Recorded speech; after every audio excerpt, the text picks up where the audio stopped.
नमस्कार दोस्तों और स्वागत है आप सभी का करंट अफेयर अपडेटेड के इस यूट्यूब चैनल पर, जहां पर आज हम डिस्कस करने वाले हैं 4 अप्रैल 2021 के इंपॉर्टेंट इवेंट्स के बारे में। चलिए लेक्चर की शुरुआत करते हैं और सबसे पहले देख लेते हैं कि आज हमें कौन कौन से इंपॉर्टेंट टॉपिक्स को कवर करना है। आज सबसे पहले हम डिस्कस करेंगे गढ़वाल फोर्ट के बारे में, बहुत इंपॉर्टेंट आर्टिकल है। उसके बाद हम डिस्कस करेंगे अफ्रीकन एलिफेंट्स के बारे में, अगेन बहुत ज्यादा इंपॉर्टेंट आर्टिकल, क्वेश्चन भी पूछा गया है इस टॉपिक से रिलेटेड। उसके बाद हम डिस्कस करेंगे पीएम कुसुम योजना के बारे में। ओके, चलिए शुरुआत करते हैं पहले आर्टिकल के साथ जो कि रिलेटेड है गढ़वाल फोर्ट से।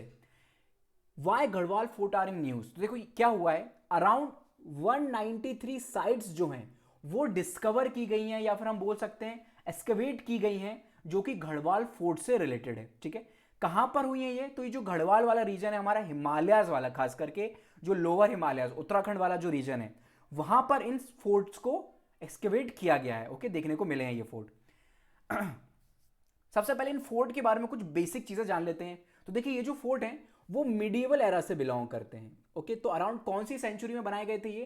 तो 8th सेंचुरी जो रही है हमारी, उस सेंचुरी के आसपास इन फोर्ट्स को कंस्ट्रक्ट किया गया था। ठीक है, कौन से रीजन में? तो जैसा मैंने आपको बताया, गढ़वाल हिमालयाज वाला जो रीजन है, ज्यादातर जो एरिया इसका आजकल है वो उत्तराखंड में लाई करता है।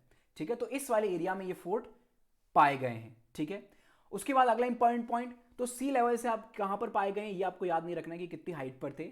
जो आपको इंपॉर्टेंट पॉइंट याद रखना है कि कौन सी डायनेस्टी जो है उसने इन फोर्ट्स को कंस्ट्रक्ट किया था। तो देखिए कत्यूरी डायनेस्टी, ऐसा माना जाता है ये जो फोर्ट्स हैं ये कत्यूरी डायनेस्टी के टाइम पर या फिर उसके बाद बने हैं। ठीक है, एकदम क्लियरली आइडेंटिफिकेशन नहीं मिला है अभी तक इन फोर्ट्स के डेट्स का। क्या इंपॉर्टेंस है रही होगी इन फोर्ट की उस टाइम पर जब इन फोर्ट्स को कंस्ट्रक्ट किया गया था, तब इन फोर्ट की क्या इंपॉर्टेंस थी? तो देखिए ये जो फोर्ट है वो काफी ज्यादा छोटे छोटे फोर्ट्स है ना, यानी कि स्मॉलर बनाए गए हैं। तो इनका मेन जो मकसद है वो रिसाइडिंग के लिए नहीं था, यहां पर राजा महाराजा रहा नहीं करते थे।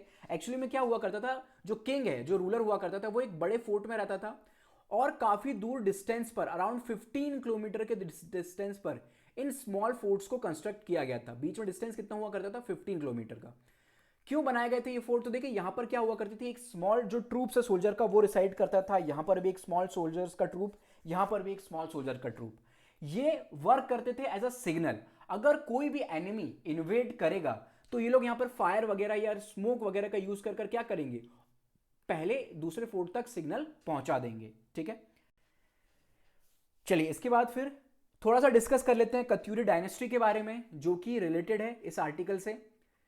ये जो डायनेस्टी है वो कहां पर, तो जो हमारा 7th और 8th एडी वाला जो टाइम पीरियड है उस सेंचुरी के आसपास ये डायनेस्टी रूल किया करती थी। ठीक है, इस डायनेस्टी ने बहुत ज्यादा फॉरेन अटैक्स और फॉरेन इन्वेजन को देखा है, खास करके जो नेपालीज और जो तिब्बतियन डायनेस्टीज हुआ करती थी उन्होंने बहुत ज्यादा अटैक किया इस डायनेस्टी के ऊपर। ठीक है, उसके बाद क्या हुआ, इस डायनेस्टी के जाने के बाद, कत्यूरी डायनेस्टी के जाने के बाद बहुत स्मॉल फ्रेगमेंट में ये किंगडम डिवाइड हो गई। जो गढ़वाल किंगडम थी वो स्मॉल फ्रेगमेंट में डिवाइड हो गई। इस पूरी किंगडम को दोबारा से रियूनाइट करने वाले जो किंग थे वो बिलोंग करते थे परमार डायनेस्टी से और उनका नाम था अजयपाल। ओके, उन्होंने इन सभी डायनेस्टी को अगेन दोबारा से रियूनाइट किया। कत्यूरी डायनेस्टी की अगर हम बात करें तो इसको फाउंड करने वाले थे वसुदेव कत्यूरी, उन्हीं के नाम पर ये डायनेस्टी का नाम रखा गया। कौन से एरिया में ये रूल किया करते थे? तो पूरा ये जो सिक्किम वाले एरिया से लेकर अफगानिस्तान वाले एरिया तक, इस पूरे एरिया में इनका रूल हुआ करता था। ओके, चलिए आगे बढ़ते हैं और हम डिस्कस करते हैं अफ्रीकन एलिफेंट्स के बारे में। क्यों अफ्रीकन एलिफेंट न्यूज में है? देखिए अभी रिसेंटली क्या हुआ है, एक ऑर्गेनाइजेशन है जिसका नाम है आईयूसीएन, आप सभी इस ऑर्गेनाइजेशन के बारे में जानते होंगे। ओके, ये ऑर्गेनाइजेशन क्या करती है, एक अपनी रेड डाटा बुक को मैनेज करती है।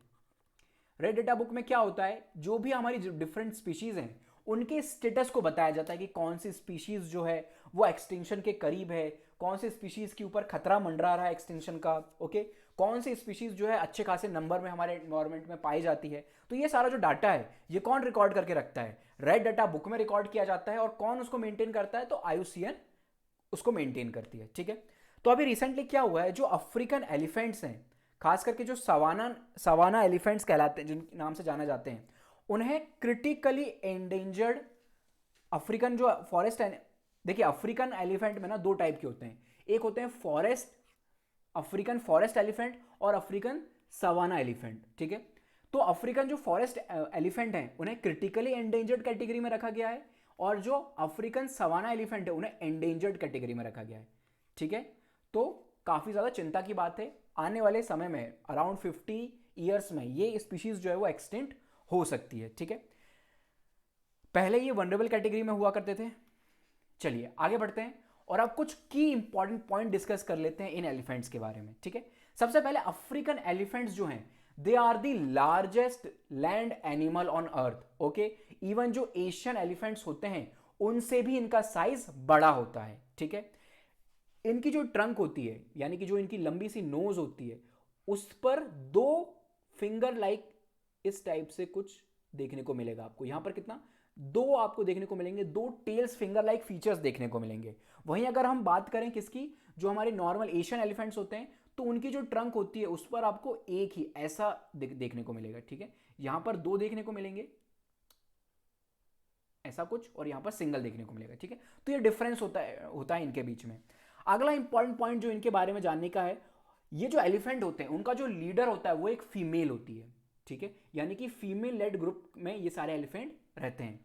अगला इंपॉर्टेंट पॉइंट, ये जो स्पीशीज होती हैं elephant species, African elephant species, ये क्या है, की स्टोन स्पीशीज है, ओके। की स्टोन स्पीशीज का क्या मतलब हुआ, यानी कि इनका जो नंबर है, अफ्रीकन एलिफेंट्स का जो नंबर है, उसके ऊपर दूसरे एनिमल्स का नंबर डिपेंड करता है। जो टॉप के प्रेडेटर्स होते हैं जनरली वो इस कैटेगरी में आते हैं, बट एलिफेंट जो है प्रेडेटर नहीं है, but still they are the keystone species, इसीलिए इन्हें इकोसिस्टम इंजीनियर के नाम से भी जाना जाता है, ठीक है। एलिफेंट्स जो होते हैं दे आर दी लॉन्गेस्ट जो प्रेगनेंसी को डील करते हैं, यानी कि इनकी जो प्रेगनेंसी होती है वो 22 मंथ्स की होती है, ठीक है। सबसे ज्यादा अगर किसी भी मैमल में हम देखें तो सबसे ज्यादा हाईएस्ट है ये नंबर प्रेगनेंसी का, ठीक है। 22 मंथ्स के बाद वो बेबी को डिलीवर करते हैं, और इसी कारण क्या होता है, इनकी जो पोचिंग है या फिर इनकी जो हंटिंग है वो उतनी फास्ट होती है, लेकिन इनका रिकवरी रेट जो है वो काफी स्लो रहता है, ठीक है। ये हम डिस्कस कर चुके हैं ऑलरेडी। अफ्रीकन एलिफेंट जो है वो 2 सब स्पीशीज में डिवाइड किए जाते हैं, सवानन एलिफेंट्स एंड फॉरेस्ट एलिफेंट, ठीक है।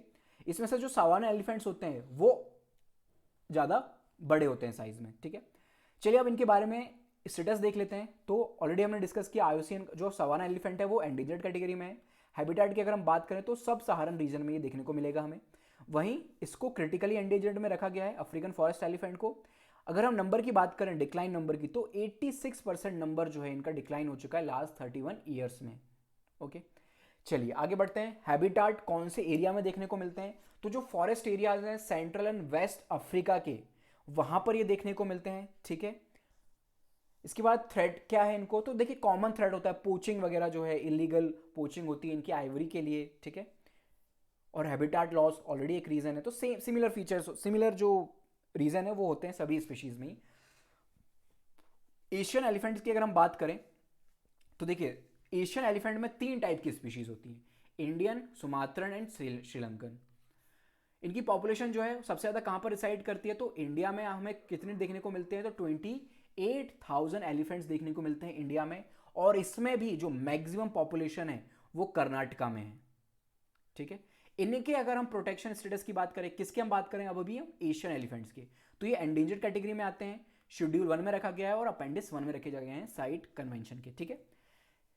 चलिए इससे रिलेटेड एक क्वेश्चन पूछा गया था, मैं क्वेश्चन को रिसाइट कर देता हूं, आप लोग ध्यान से सुनिएगा क्वेश्चन क्या था और कोशिश कीजिएगा कि आप उस क्वेश्चन का आंसर दे पाएं, ठीक है। तो देखिए क्वेश्चन क्या था, with reference to Indian elephant consider the following statement. Statement को आपको सुनना है और उन स्टेटमेंट के अकॉर्डिंग आपको क्या करना है, आंसर देना है, ठीक है। पहला स्टेटमेंट क्या बोलता है, the leader of an elephant group is a female. पहला बोला फीमेल जो होती है वो लीडर होती है। सेकंड स्टेटमेंट बोलता है the maximum gestation period can be 22 months, 22 month का गेस्टेशन पीरियड होता है। अगला पूछा गया, थर्ड स्टेटमेंट बोला गया, an elephant can normally go on calving till the age of 40 years only, यानी कि वो 40 ईयर्स तक ही मां बन सकते हैं। उसके बाद फिर अगला बोला गया, among the state in India the highest elephant population is in Kerala. Highest population Kerala में देखने को मिलती है। ऑप्शंस हैं आपके पास, option A 1 and 2, option B 2 and 4, option C 3 and option D है आपके लिए 1 3 एंड 4। क्वेश्चन को दोबारा से सुन लीजिए, वीडियो को रिपीट कर लीजिए अगर आपको समझ में ना आए तो, और इस क्वेश्चन का आंसर मुझे कमेंट बॉक्स में बताइए, ठीक है। चलिए आगे बढ़ते हैं और डिस्कस करते हैं अगला इंपॉर्टेंट आर्टिकल जो कि रिलेटेड है पीएम कुसुम योजना से। अभी रिसेंटली क्या कंटेस्ट है इस योजना के अंडर, सबसे पहले तो मैं आपको ये बता देता हूँ ये योजना में होता क्या है, कंटेस्ट हम थोड़ा बाद में डिस्कस करते हैं, ठीक है। देखिए पीएम कुसुम योजना जो है ये लॉन्च की गई थी ministry of new and renewable energy के द्वारा, ठीक है। मकसद क्या है इसका, तो जो हमारे फार्मलैंड्स होते हैं, एग्रीकल्चरल फील्ड होती है, वहां पर क्या करना, ऑफ ग्रिड सोलर पंप्स को सेटअप करना फॉर इरिगेशनल पर्पस, ठीक है। ये इसका मेन मकसद है। उसके बाद इस स्कीम को अप्रूव किया गया था cabinet committee on economic affairs के द्वारा, ठीक है। क्या मकसद है इसका, तो टोटल 20 लाख फार्मर्स को प्रोवाइड किए जाएंगे सोलर पंप्स, ठीक है। ये सारी बेसिक बातें, ओके। तो अभी कंटेस्ट क्या है, कंटेस्ट भी यही है कि जो फर्स्ट सोलर पंप है उसको सेटअप किया गया है कहां पर, जयपुर राजस्थान में, इस स्कीम के अंदर, इसलिए ये स्कीम जो है वो न्यूज में रही है, ओके। बाकी और ज्यादा कुछ आपको डिस्कस करने की जरूरत नहीं है, हम ये देख लेते हैं कि इसका बेनिफिट क्या होने वाले हैं। सबसे पहले तो देखिए डिस्कॉम जो कंपनीज हैं उनको सबसे ज्यादा बेनिफिट होने वाला है, क्यों, देखिए क्या होता है, एग्रीकल्चर फार्मर्स जो होते हैं वो इलेक्ट्रिसिटी का यूज करते हैं, लेकिन एट द एंड वो अपना जो पेमेंट है वो नहीं कर पाते हैं, इलेक्ट्रिसिटी का बिल वगैरह पे नहीं कर पाते हैं, और बाद में आगे चलकर क्या होता है, जो पॉलिटिशियंस वगैरह होते हैं या फिर जो हमारी गवर्नमेंट होती है वो उनके जो बिल है उसको माफ कर देती है। इसके कारण क्या होता है, जो डिस्कॉम कंपनीज होती है जिनका काम होता है इलेक्ट्रिसिटी को डिस्ट्रीब्यूट करने का, उनको बहुत ज्यादा लॉस होता है। तो अब अगर फार्मर्स का जो बर्डन है वो उनके ऊपर से हट जाएगा तो उनको भी बेनिफिट मिलेगा डिस्कॉम कंपनीज को, ठीक है। स्टेट की भी मदद होगी, ठीक है। फिर उसके साथ साथ फार्मर्स की हेल्प तो होगी ही होगी। फार्मर्स क्या कर सकते हैं, जो इलेक्ट्रिसिटी सरप्लस उनको मिल रही है उसको वो सेल भी कर सकते हैं, ठीक है। इन्वायरमेंट की भी मदद हो रही है। इसके साथ साथ कुछ कंसर्न्स भी हैं। क्या कंसर्न्स हैं, सबसे पहले तो लॉजिस्टिक इशू। अभी भी देखिए सोलर पंप्स का जो कंस्ट्रक्शन है वो बहुत ज्यादा हैवी कॉस्ट होता है ना, उसको बनाना बहुत ज्यादा महंगा पड़ता है और इतने ज्यादा सोलर पंप्स अवेलेबल हो नहीं पाते, तो सबसे पहली प्रॉब्लम तो यही है। इसके साथ साथ जो पंप्स वगैरह प्रोवाइड किए जा रहे हैं वो ज्यादातर बिग फार्मर्स को प्रोवाइड किए जा रहे हैं, स्मॉल एंड मार्जिनल फार्मर्स जो है उनको दूर रखा जा रहा है, या फिर ऐसा बोला जाए कि वो ऑमिट हो गए हैं इस प्रोसेस में, दूर नहीं रखा जा रहा है, ऑमिट हो गए हैं, ओके। फिर जो वाटर टेबल डिप्लीट हो रहा है वो भी एक रीजन, अगर आप फार्मर को फ्री में ही पानी मिलेगा तो वो तो अपने खेतों को पानी से भर देंगे, तो ये भी एक बड़ा प्रॉब्लम है कि वाटर टेबल जो है वो डिस्टर्ब होगा इससे। सो गाइस ये थे आज के हमारे सभी इंपॉर्टेंट आर्टिकल्स का डिस्कशन, उम्मीद है आपको ये पसंद आया होगा। If you like this video please hit the like button, subscribe our channel. Thank you so much. Please comment करके हमें बताएं, आपके कमेंट हमारे लिए बहुत इंपॉर्टेंट है, वो हमें मोटिवेट करते हैं आप तक बेहतर लेक्चर्स प्रोवाइड करने के लिए। Thank you so much for the discussion, have a good day.